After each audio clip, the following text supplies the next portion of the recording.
Hello नमस्कार दोस्तों, आपका स्वागत है मेरे यूट्यूब चैनल पर। जैसा कि हम थंबनेल देखा, 21 नवंबर को न्यूनतम वेतन के लिए श्रमायुक्त को जो ज्ञापन देने वाले हैं कर्मचारी संघ प्रदेश अध्यक्ष वासुदेव शर्मा जी ने साझा किए हैं। देख लेते विस्तार पूर्वक। प्रति श्रीमान श्रमायुक्त मध्य प्रदेश एवं अध्यक्ष मध्य प्रदेश न्यूनतम वेतन सलाहकार बोर्ड इंदौर।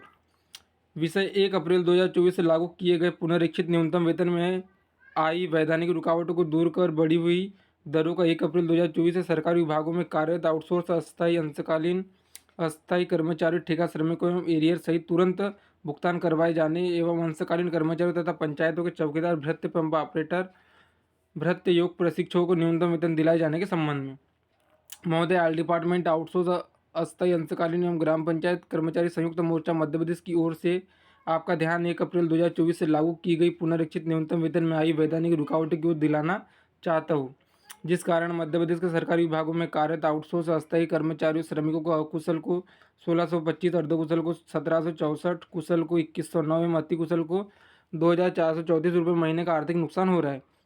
न्यूनतम वेतन निर्धारण 4 मार्च 2024 को मध्य प्रदेश राजपत्र में प्रकाशन के जरिए जारी हुआ था। इसी तरह मध्य प्रदेश के सरकारी विभागों में लाखों चतुर्थ श्रेणी कर्मचारी ऐसे हैं जिन्हें न्यूनतम वेतन नहीं मिलता है। उनसे 3 से 5 हज़ार रुपये महीने में काम कराया जा रहा है, जिनमें स्कूलों, छात्रावासों में कार्यरत अंशकालीन कर्मचारी, ग्राम पंचायतों के चौकीदार, पंप ऑपरेटर, भृत्य एवं सफाई कर्मचारी शामिल है। न्यूनतम वेतन से वंचित इन कर्मचारियों के लिए श्रमायुक्त इंदौर की ओर से 3 फरवरी 2024 को सभी जिलों के कलेक्टर एवं मुख्य कार्यपालन अधिकारियों के लिए पत्र लिखा गया, लेकिन 10 साल हो गए श्रमायुक्त की उस पत्र को लिखे हुए किसी भी जिले में उस पर कार्रवाई नहीं हुई। इस पर आपको पुनः संज्ञान लेते हुए कार्रवाई कराने की जरूरत है। संलग्न श्रमायुक्त मध्य प्रदेश का 3/2/2014 का पत्र 15/11/2019 को हुई न्यूनतम वेतन सलाहकार बोर्ड की बैठक में अकुशल कामगार के लिए 18,000 रुपये न्यूनतम वेतन की बात रखी गई थी, जिसे अब तक नहीं माना गया है।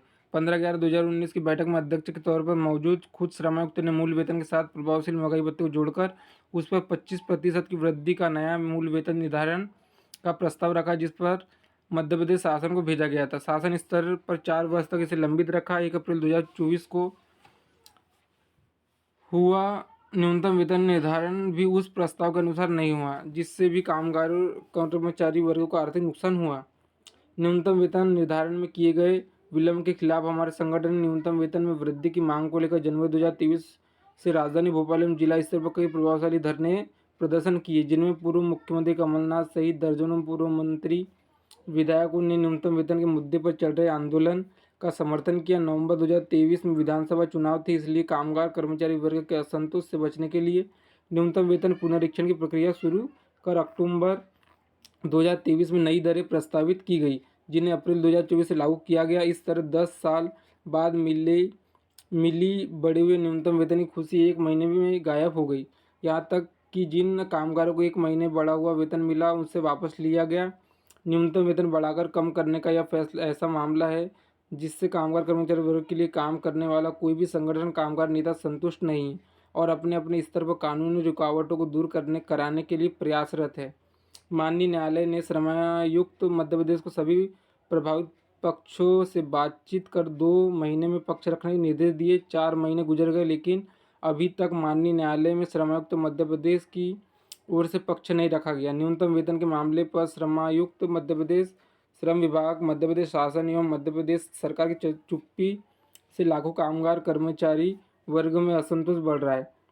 आपकी खामोशी से 30 से 35 लाख कामगार कर्मचारी वर्ग प्रभावित हो रहा है, उन्हें आर्थिक नुकसान उठाना पड़ रहा है। यह बात भी याद रखी जानी चाहिए।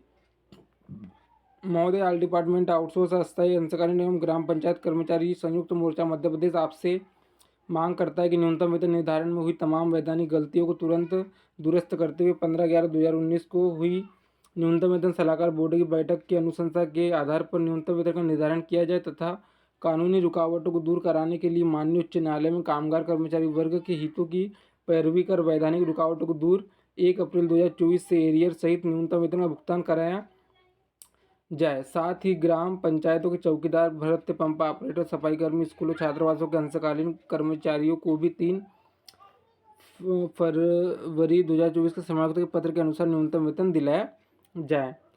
हमारे संगठन की ओर से 6 अगस्त 2023 को भोपाल में किए गए प्रभावशाली प्रदर्शन में उठाया गया आउटसोर्स कर्मचारी को न्यूनतम वेतन न मिलना, पीएफ जमा न होना एवं ईएसआई की सुविधा न मिलना, कभी भी काम से हटा दिए जाने जैसे मुद्दों को प्रमुख सचिव श्रम विभाग ने गंभीरता से लेते हुए 7 अगस्त 2023 को 2 आदेश जारी किए।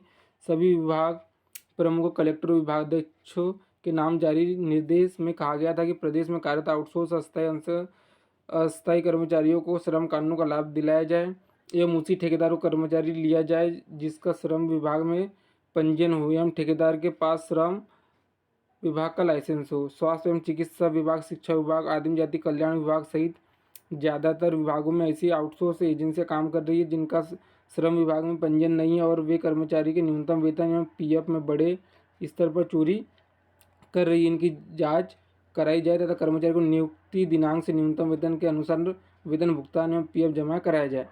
संलग्न प्रमुख सचिव श्रम विभाग का 7/8/2023 का आदेश। महोदय प्रमुख सचिव श्रम विभाग मध्य प्रदेश शासन के 7/8/2023 के आदेशों के अनुसार विभागों में कार्यरत आउटसोर्स अस्थायी कर्मचारी को 3 साल की अवधि पूर्ण करने के पश्चात श्रेणी प्रमोशन करके वेतन वृद्धि करने के निर्देश दिए गए थे, जिसके अनुसार आउटसोर्स एजेंसियों के माध्यम से उच्च कुशल, कुशल, अर्धकुशल, अकुशल कर्मियों की सेवाएं ली जाती है। उन्हें 3 वर्ष से अधिक हो जाने के बाद एक श्रेणी अधिक में प्रमोट किया जाना चाहिए। इस संबंध में राष्ट्रीय स्वास्थ्य मिशन सहित कई विभागों की ओर से कार्रवाई के लिए पत्र भी लिखा गया, लेकिन श्रेणी प्रमोशन कर वेतन वृद्धि की कार्रवाई किसी भी सरकार विभाग में नहीं हुई। इस तरह सरकारी विभागों में कार्यरत आउटसोर्स अस्थायी कर्मचारी पुनरीक्षित न्यूनतम वेतन से तो वंचित होने के साथ साथ श्रम विभागों श्रम कानून के अनुसार उसे जो हित मिलना चाहिए उनसे भी वंचित है। आपसे आग्रह है कि आउटसोर्स एजेंसियों द्वारा कर्मचारियों के साथ किए जा रहे आर्थिक अन्याय की व्यापक स्तर पर जांच कराने की जरूरत है, जिससे न्यूनतम वेतन एवं पीएफ में हो रही गड़बड़ियों पर अंकुश लग सके। संलग्न 3 वर्ष की सेवा अवधि पूर्ण करने के बाद श्रेणी प्रमोशन का पत्र। हमारा संगठन आपसे यह मांग करता है कि मध्य प्रदेश न्यूनतम वेतन सलाहकार बोर्ड की आगामी बैठक में स्कूलों, छात्रावासों के अंशकालीन कर्मचारियों, पंचायतों के चौकीदार, भृत्य पंप ऑपरेटर, सफाई कर्मचारी, आयुष विभाग के योग प्रशिक्षकों सहित ऐसे सभी कर्मचारी जो शासन की विभिन्न योजनाओं में काम करते हैं और वे न्यूनतम वेतन के दायरे से बाहर है, उन्हें मध्य प्रदेश के अधिसूचित नियोजनों में जोड़ा जाए तथा उनका श्रेणी निर्धारण एवं न्यूनतम वेतन की दरों को तय करने की कार्रवाई की जाए। यह आश्चर्यजनक है कि यह कर्मचारी सरकार के विभागों में 15 से 20 साल से नियमित प्रवृत्ति का काम 8 से 10 घंटे करते हैं, इसके बाद भी इन्हें न्यूनतम वेतन से वंचित रखा जा रहा है।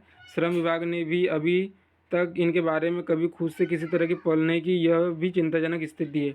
हमारा संगठन आपसे आग्रह करता है कि न्यूनतम वेतन के दायरे से बाहर कर्मचारी को न्यूनतम वेतन दिलाने की दिशा में आप शासन स्तर पर प्रयास करेंगे, जिससे सबसे गरीब कमजोर वर्ग के इन चतुर्थ श्रेणी कर्मचारियों के साथ न्याय हो सके। दूसरा, सरकारी विभागों का बड़े स्तर पर निजीकरण हो चुका है। ज़्यादातर विभाग आउटसोर्स कर्मचारी के भरोसे चल रहे हैं। जो आउटसोर्स कर्मचारी सरकार का ज़्यादातर कामकाज करता है उसकी ही नौकरी असुरक्षित है, तुच्छ से वेतन पर काम करने को मजबूर है। सरकारी विभागों का व्यापक स्तर पर हो रहा ठेकाकरण रुकवाया जाए। तृतीय एवं चतुर्थ श्रेणी के पदों पर कार्यरत आउटसोर्स अस्थायी कर्मचारियों को लघु कैडर बनाकर सीधे विभाग से भुगतान एवं स्थायी किया जाए। इससे नौकरी सुरक्षित होगी और उनके जीवन में जो अनिश्चितता है वह समाप्त होगी। श्रमायुक्त महोदय इस संबंध में महत्वपूर्ण भूमिका निभा सकते हैं। हमें उम्मीद है कि लाखों पीड़ित कर्मचारियों के हित में इस मुद्दे पर आप गंभीरतापूर्वक विचार कर कोई हल निकालेंगे। आशा है माननीय श्रमायुक्त महोदय हमारे आवेदन में आउटसोर्स अस्थायी कर्मचारियों के हितों में उठाई गई मांगों के निराकरण की दिशा में गंभीरतापूर्वक प्रयास करेंगे, जिससे वर्षों से अन्याय के झेल रहे कर्मचारियों के साथ न्याय हो सके। अभिवादन सहित भवदीय वासुदेव शर्मा, प्रदेश अध्यक्ष। हम आशा करते हैं इस पर बहुत जल्द कार्रवाई हो 21 नवंबर को और सभी की वेतन वृद्धि हो। धन्यवाद।